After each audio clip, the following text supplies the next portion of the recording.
climate change actions today are increasingly an issue of justice and fairness. Equitable transition is a must when it comes to reacting to climate change because it mostly affects the most vulnerable groups. That just transition has to take into account labor rights, digital rights, consumer rights. Each economy faces a different reality and its own unique set of challenges. Making a radical shift with no regard to cost of living impact, to the cost of doing business, is going to disrupt large parts of every economy.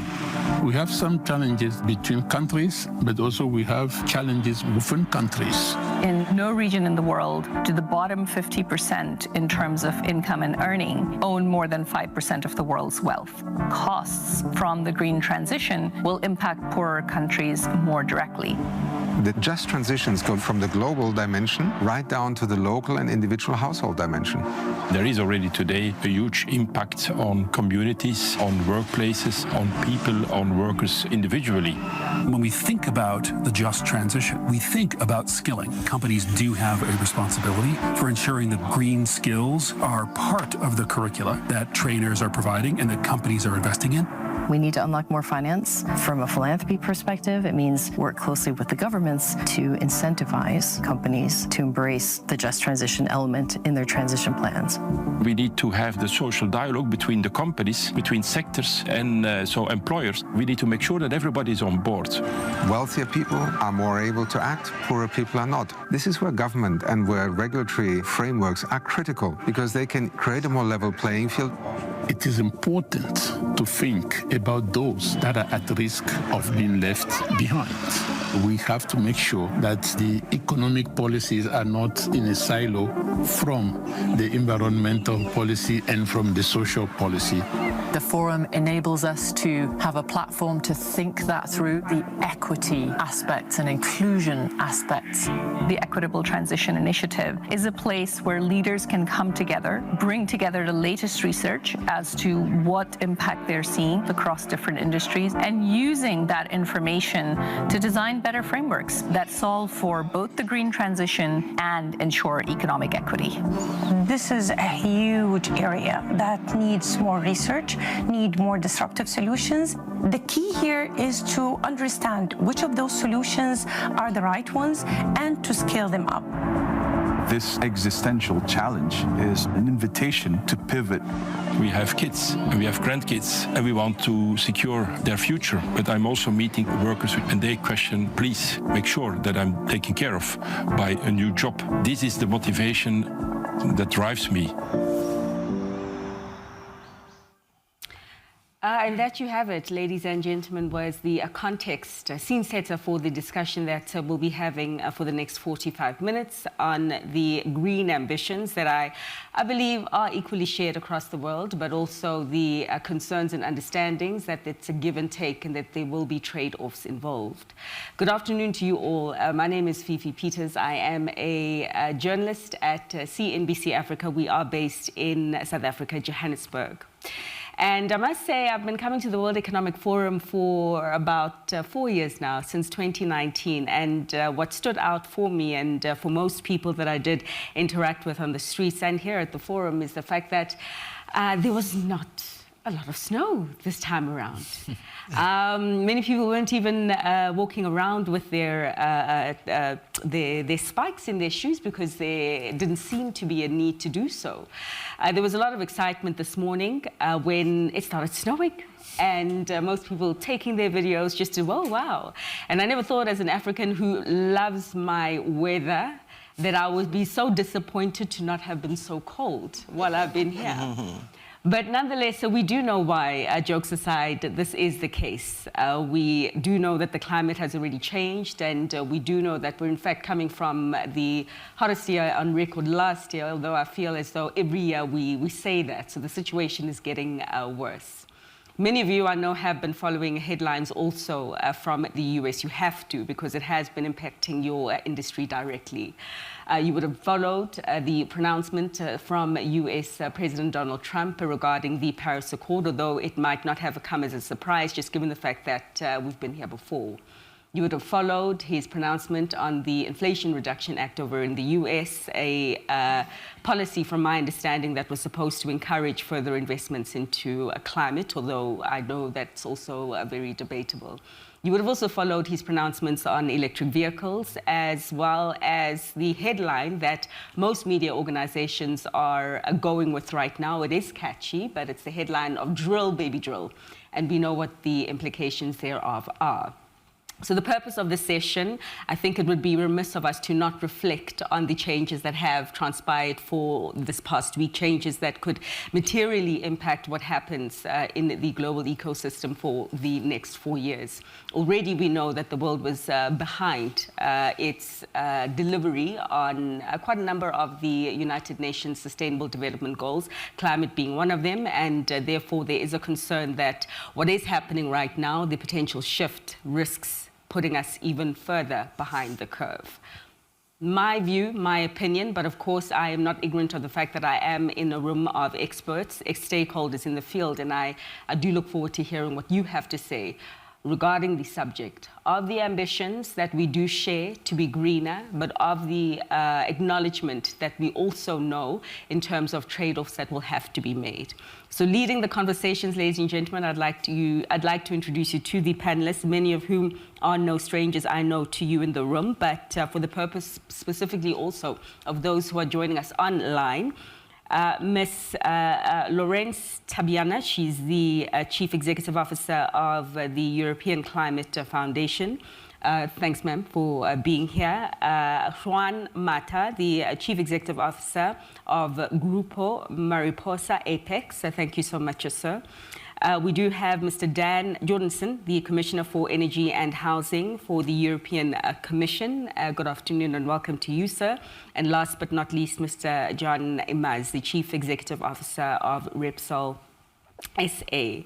And to begin the conversation, I struggled because I know that we had all prepared our thoughts on this topic, and I just wonder if we would be giving the conversation real justice if we didn't reflect on the news headlines that have transpired this week. So by opening remarks, can I just get all your reflections on some of those headlines and whether you do think they change anything at all that we are trying to achieve when it does come to the energy transition. Ma'am? Thank you. I happen to have been the special representative for France to negotiate the Paris Agreement. And this year is the 10th anniversary. Of course, it's not a good news, but it, as you said, it was expected. That's not the first time.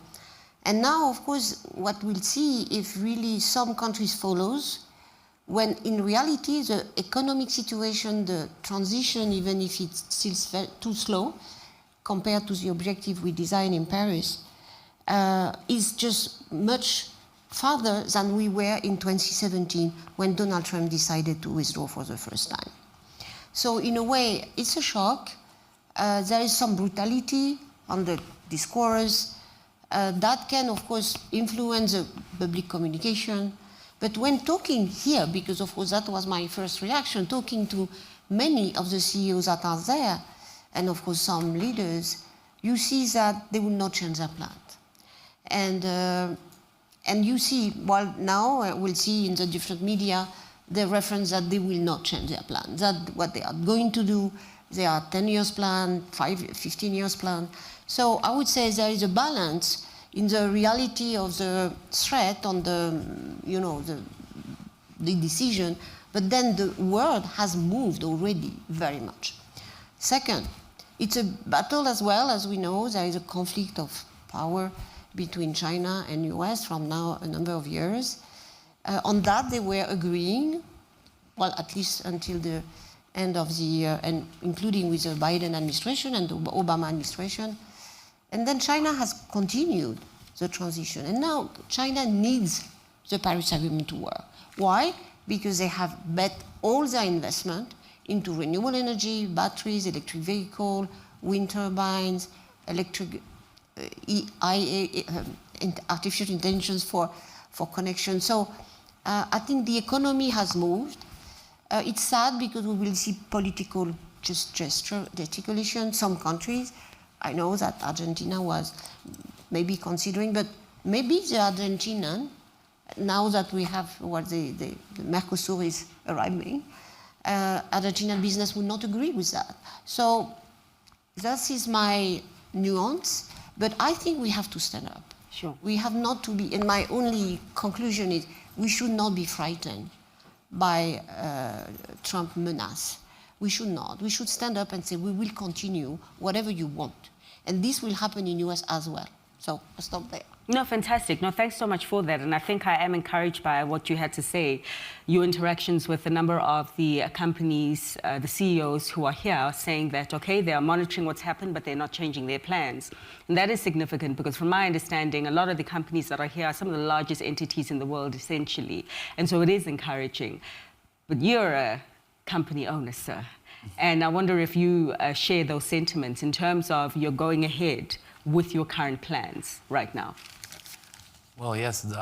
First, definitely there's a lot of tension. Sure. There's a lot of uncertainty. And in my opinion, it's in these times where you really need to have a right mindset. I think the year started very intense. But it's where we need to have clarity of our purpose as companies and in all the roles and organizations, is where we really need to spend time investing in knowledge in order to have clarity, and we need to have be open to collaborate, to understand, and to listen. I think that these are the times where we need to work hard to gain trust and really focus on driving progress and prosperity. I think that Latin America has had tensions before, challenges before, and if you look back in times of crisis, is where people with the right mindsets, leaders they have the right mindsets, are the ones that really drive change. So this is an important time where we need to be very clear of what is our purpose and how are we contributing to drive progress in our society. Thanks for that. Mr. Jørgensen, sir, your initial first impressions of a potential change in pathway for the global ecosystem in their greening ambitions? Well, it's too early to say what the actual consequences will be, because we haven't seen that much real policy yet. We've seen some headlines. And yes, of course, the fact that the US has decided to withdraw from the Paris Agreement is not good news.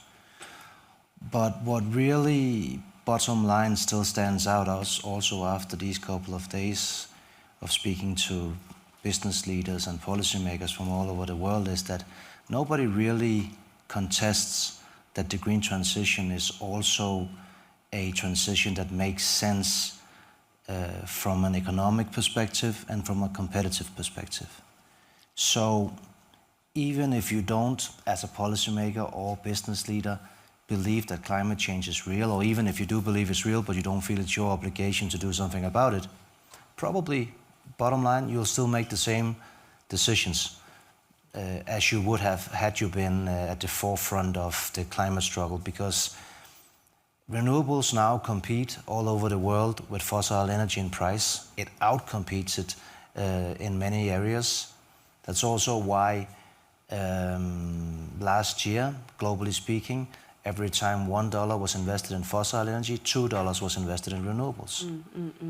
Sure, some of that is driven by political decisions, idealism, if you will, but most of it is driven by good business decisions. So I would argue that even though, yes, there is trade-offs, coming back to the topic of this meeting, but there is also a lot of synergies. So if we want to make a green transition to save the climate, we will at the same time create a lot of new, good, well-paying jobs. We will have healthier economies. We will have energy security, and thereby security for societies as a whole. So that's why, bottom line, I'm still optimistic. Okay.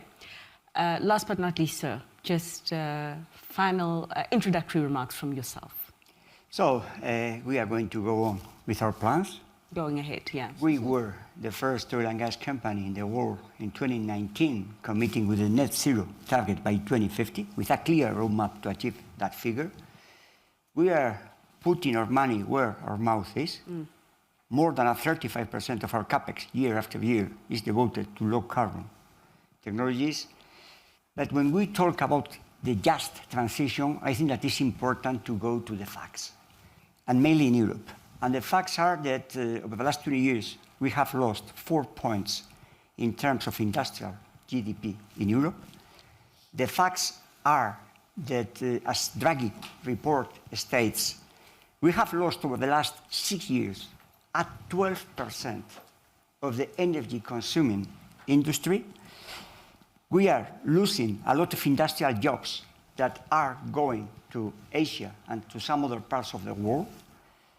We, after that, import those products that are entering the European market, but those products are emitting 50% more of CO2 being produced outside Europe. So we are increasing with our policies the CO2 emissions in the world. We are betting as the only solution in favor of the electric vehicle. And today, the facts, I mean, in Germany, a combustion engine hybrid vehicle with renewable diesel over the whole cycle is emitting less CO2 than an electric vehicle. So we are not based on facts. We are based on ideology. And that is not good. We are impacting in a negative way to the European automotive sector because we are taking decisions not supported by technology, and we are more and more importing electric vehicles from China, because probably China bet in favor of that a lot of years ago, and we didn't that in Europe, and we are suffering in the automotive sector. And I mean, and as Draghi said in his report, we need a radical change.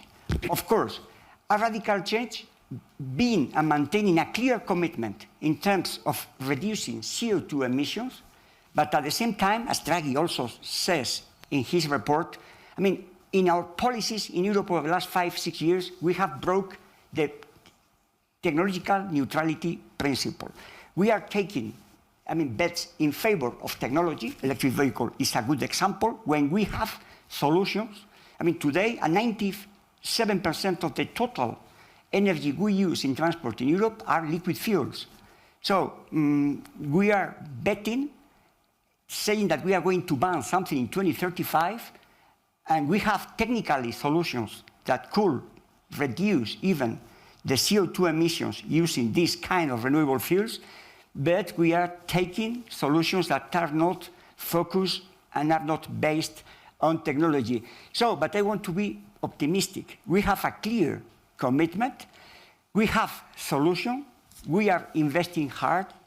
We have to take and to respect this principle of technological neutrality, but we have to take a holistic view of our policies, because sometimes we are happy saying that we are reducing our emissions in Europe, but that's not true. We are reducing here the emissions, but we don't want to count the emissions of the whole cycle, and we are, in many cases, exporting industries, exporting jobs, and exporting emissions to some other parts of the world. I finish. I'm going to put you an example. Repsol, our company, we have invested in a plant in Spain, in Cartagena, 250 million euros to produce 250,000 tons of HBO and SAF, fully based as feedstock in wastes. I mean, full circular economy.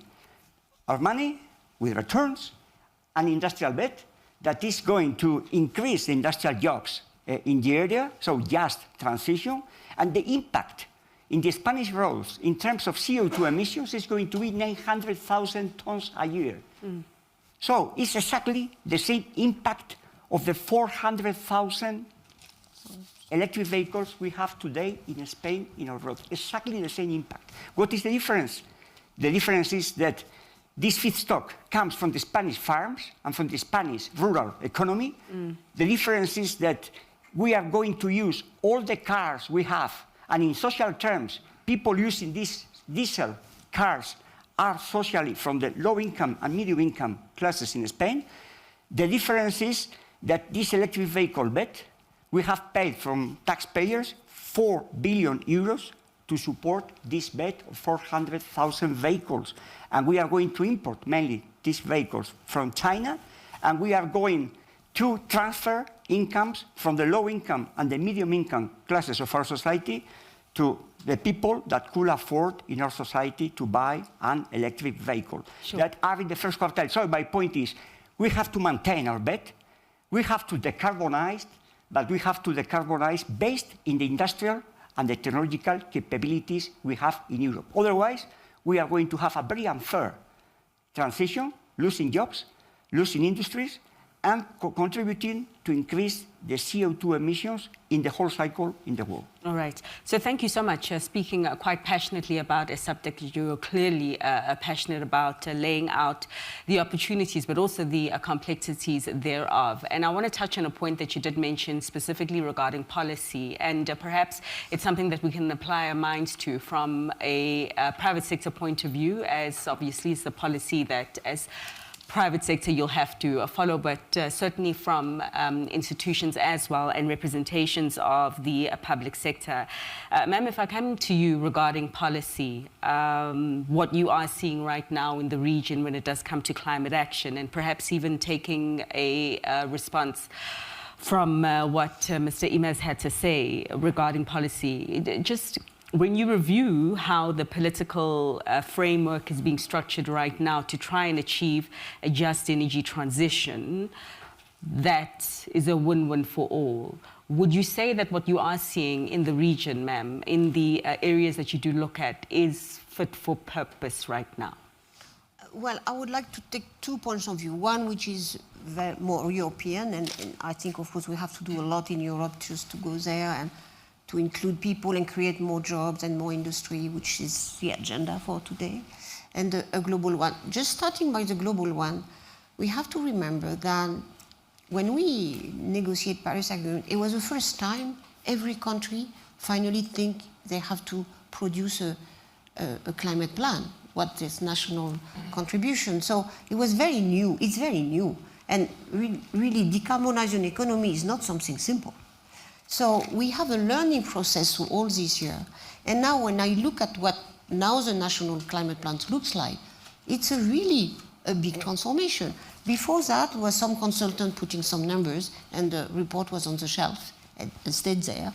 Now you have a whole of government approach, the industrial element, the agriculture and forest element. So again, understanding, and I'm very sorry we had this agreement so late, because it takes a lot of time to switch from a central source of energy we have been living with more than 1 century to others, including that diversity of you. So that's so I am, again, we are running a problem, we are running on its time, but I think this evolution is really, really impressive in many countries. Looking at even Brazilian proposal for their climate plans is really transformational. Look, in Europe, we have very good targets. We should stick to our target. And of course, now we have to look at the production part. We lost a lot of targets last time, the way we organize the carbon market, at least ETS. We have a number of tools, and then I understand, well, that's very evident. We have to revisit that and now include a growth and industrial development agenda in these targets. And so I think it's a good discussion to have and to compare solutions. Again, vis-à-vis China, I think it's, so on one side, we need them. We have been living, as just trivial to say that, under the military protection of US, the cheap Russian gas, and the, a lot of manufactured products from China. Now we hopefully get rid of the Russian gas for many reasons, for the security issue. But at the same time, we see that we have to manage our bilateral relations. And that, I don't have a response. It's a very big, complicated discussion. But what is sure is that the low carbon solution we have in Europe, we are able to produce, we should bet on them. Then we can see on what area of technological innovation we could be ahead of the curve compared to where the China is. So we have to have a very strategic approach. So, well, you say on biofuel we can do a lot, could interest farmers. I know the issue in Spain really quite well. Whenever we can produce resources that doesn't impact on the food market, just great, let's do it. Can you use waste? Can we be innovation even in the biofuel? We can do a lot, including for aviation. We'll need that probably for a long time. So I think it's a different perspective we will discuss in Europe now. I see all the companies that have bet on this transformation need support, need investment, cheap capital, because it's still not there. And then the creation of the demand that will ensure that it's a smooth development. And I think we need for that use tools like public procurement, for example, that create that demand. I just take one example and I'll stop. Critical materials, we need to import them. The chemical industry in Europe is able to recycle most of them, even 99% of what. So that would liberate us from some part of the dependence we have vis-à-vis China. But then we have to create the demand. So I think we have to look at our tools. Maybe some are outdated now, too complicated, the simplification discussion. But at the same time, we need to create the demand for the next wave. So I'll stop there, but I think it's a very good discussion.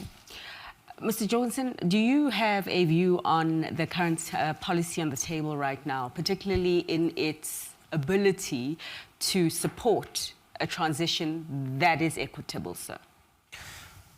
Well, when you phrase the question like that, one would almost think that there was one policy. Sure. I'm not sure that would be a fair characteristic. I'm not even sure we have one policy in Europe. But what I will say is that if we look at what has happened in Europe the last 5 years with the European Green Deal, we have put in place a number of policies that will lead us quite far in a green transition that is both just and, if implemented correctly, will make us more competitive. So we'll be reducing our emissions by at least 55% in 2030. We will have more than 42% renewables. Right now we're at 23%, so that's quite a substantial deployment of renewable energy in a few years. Will we do this at the expense of the European citizens and companies? No. On the contrary, if we look at the price level of energy in Europe, it is too high. I very much agree with you on that. That is also the clear conclusion in Professor Draghi's report.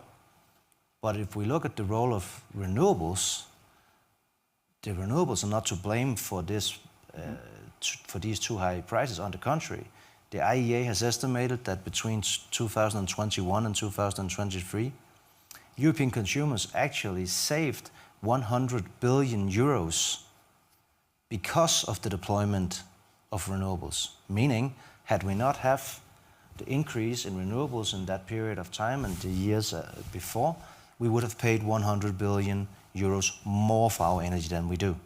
So, our job now, from the European Commission side, the European Union side, but certainly also for the member states, is to find ways of making our systems more rational, so that we at the same time bring down the overall costs of energy everywhere in our energy system, manage to innovate better than we do today. So I agree with you, the European car industry is struggling. But I mean, the answer is not to say, well, then let's go back to the internal combustion engine as the technology of the future. The answer is to say, how can we help our industry in Europe to also become more competitive on VEs? And you could, I think, argue similarly for other parts of our industries that are struggling right now. So coming into this session, we all got a sight of research that had been done by the World Economic Forum, of course, with its partners. And it was talking about the number of companies, top companies in the world, that have embedded climate targets in their corporate strategy. More than half of the around 2,000 companies that were surveyed in the report.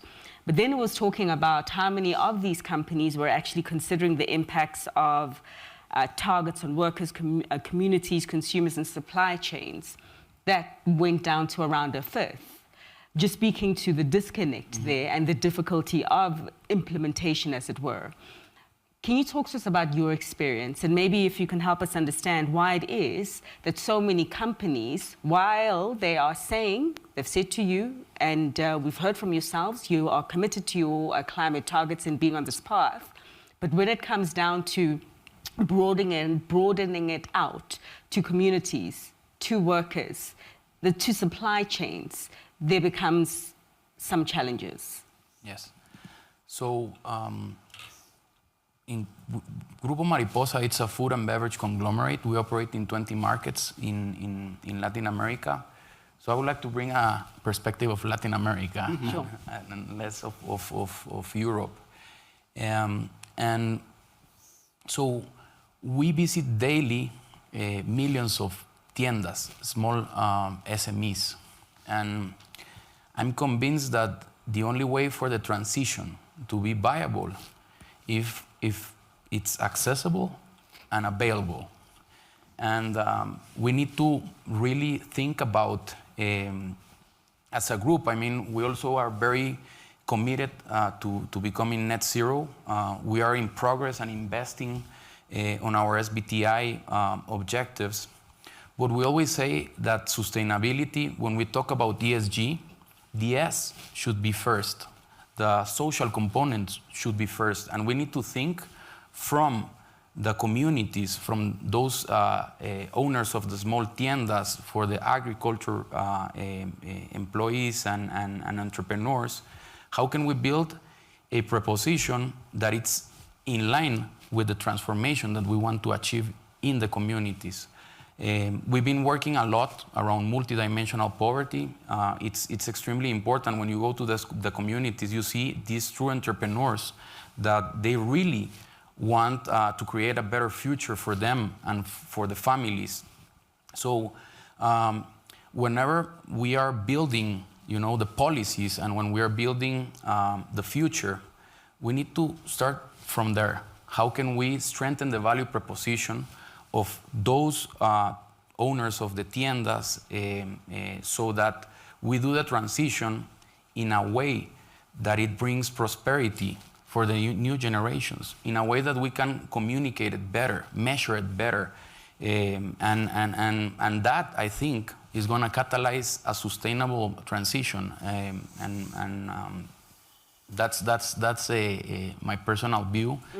I think that there's many things being done, and there's progress, but I think that we need to work together towards being more transparent, more information driven, showcase what is not working and what is working, and bring into the discussion and into the dialogue not only the public and private sector, but we need to bring into the dialogue those communities, rural community, young generation, and in that dialogue, really create a path where we use the information, what we have available, and the commitments to study the policies. We were talking before the session began, and we were just talking about the similarities of Latin America and Africa, where I have already mentioned that I come from, and where the business landscape is very similar in terms of small businesses being the main actors, as it were. I heard a statistic around 80% of GDP in terms of SMEs. But then, in terms of access to finance, the difficulties that small businesses do have in terms of accessing finance, let alone green finance. And maybe one has to wonder to what degree the difficulty of accessing capital that is affordable is playing into the difficulty of companies being able to implement some of their green and climate strategies further across the value chain. So I'll come to you, just Mr. Imaz, if you can just add there. Yeah, I mean, I share Madame Tubiana's point about the complexity of the debate we have. And I take also the point of Mr. Commissioner about the importance of renewable power. I mean, my own company last year put in operation 1.5 gigawatts of renewable power because we believe on that. And we believe that that is an important part of the solution. And I mean, same about the electric vehicle. I was, let me say, and let me personalize, 15 years ago, the person that promoted the first electric vehicle recharging business in Spain. So my point is that that is a part of the solution. It's not the whole solution. And I want to underline and to stress what Draghi says in his report. We need to respect the principle of technological neutrality. So, I mean, the dimension, the ambition of reducing CO2 emissions is too large, is huge. And having technologies to do that, we can't discard technologies. We have to use everything. And we have to do that, let me say, in a sustainable way, also in social terms. And I'm going to put, and I finish with that, an example.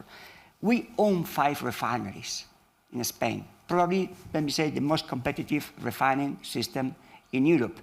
I mean, we have to produce products, I mean, to allow you to come here using our products to Davos, for instance, or to use the carpet we are now on that is produced with oil or products, or this micro I have here, or the blades of a wind farm, or the panels of a solar photovoltaic plant, or the pieces of an electric car. That is part of our responsibility. Our moral responsibility is to go on producing this oil and these products. But because you need it. I mean, you are the consumers of these products. But at the same time, our moral responsibility is to reduce in a dramatic way the carbon footprint of these products. For that reason, we are transforming our refineries, and we are investing hard to build what we call multi-energy hubs. We are changing the feedstock. Oil is there, but more and more we have vegetal oils, recycled oils, pyrolyzed plastics, animal fats, hydrogen. This hydrogen is going to be part, and is part of the molecule of the hydrocarbon we produce, and more we are producing liquids that are going to be decarbonized. We have the industrial capacity to produce that. What is the alternative? To shut down, to close these refineries, to lose these thousands and thousands and thousands of industrial jobs, or to produce these products decarbonizing our economy with the industrial capacities we have.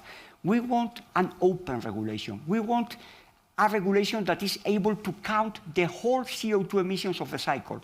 If we ban the combustion engine, I mean, we are closing the door to this kind of technologies. There is no option for this transformation. And we are not going to solve the CO2 problem, because what is happening is that we are increasing the lack of certitude in the market. The car fleet is getting all in our countries. We are not reducing the CO2 emissions at the speed we could do that now with new cars, and at the same time we are not using all the technological solutions we have. So openness, ambition to reduce CO2 emissions, and using all the technological and industrial capabilities we have in Europe. Okay. Okay. I'm going to open up for questions in just a short while, but sir, I know you had a comment you wanted to make. I need to, I think, make one point that's not necessarily directed specifically to you, sir, but maybe it is you be a judge yourself. Very often when people who are against the subsidies that favor renewables or regulation that favor renewables, they forget to say that the fossil sector is not technological neutral. The fossil sector has been subsidized and has been regulated in a way that was beneficial to it for decades, and to some extent still is.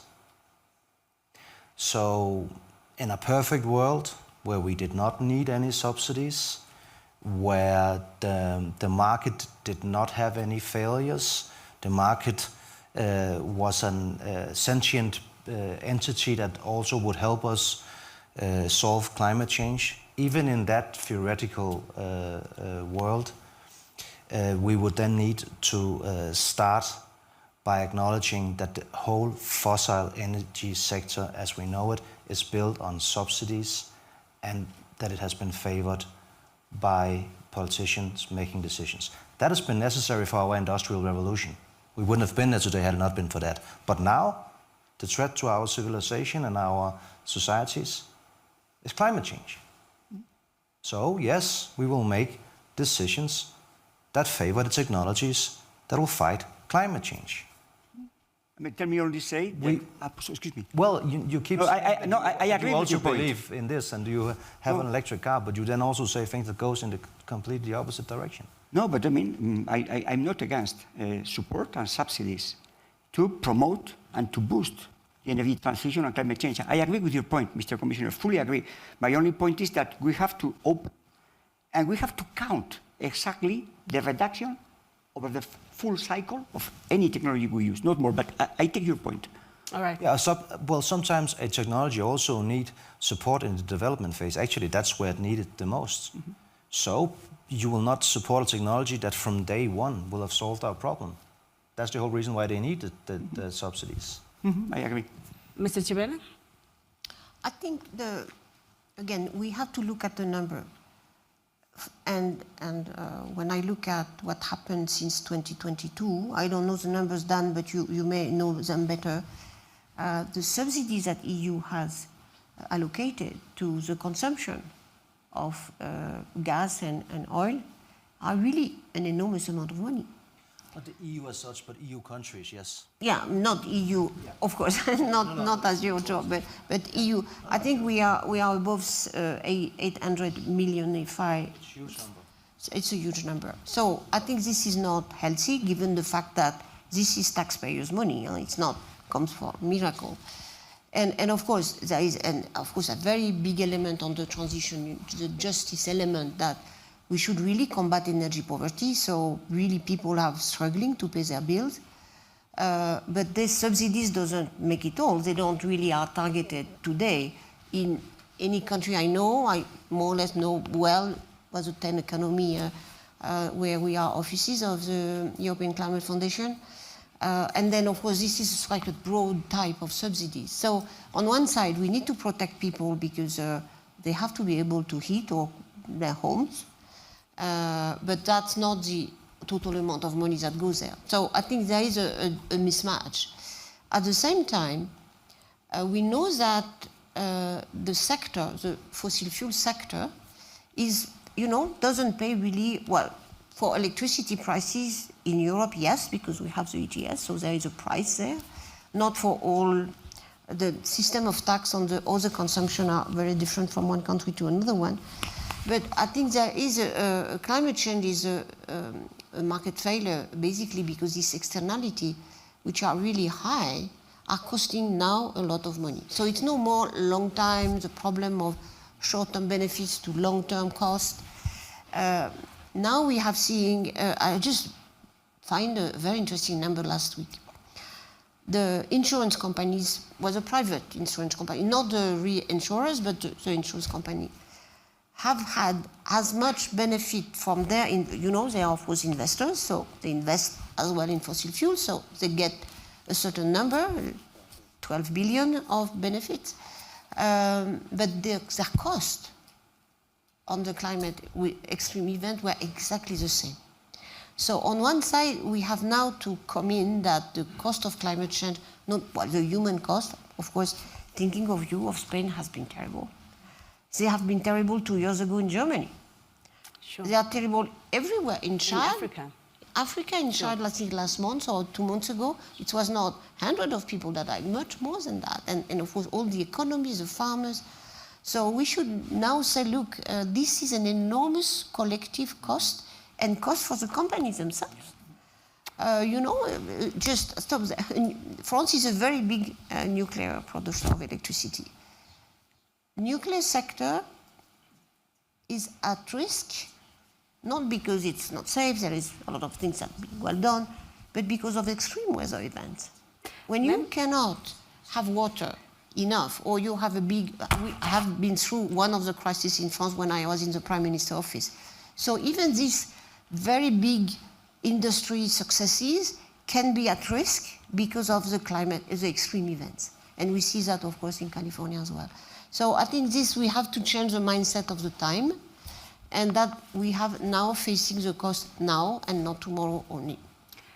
You know, I think maybe it was a bit of ignorance to think that the conversation wouldn't have been as robust as it is right now. I think it also speaks to the complexity in trying to achieve a common goal, a lot of views, a lot of opinions about which direction and how we get there. And it's a good thing as well, because it does speak to the fact that we're not standing in one place.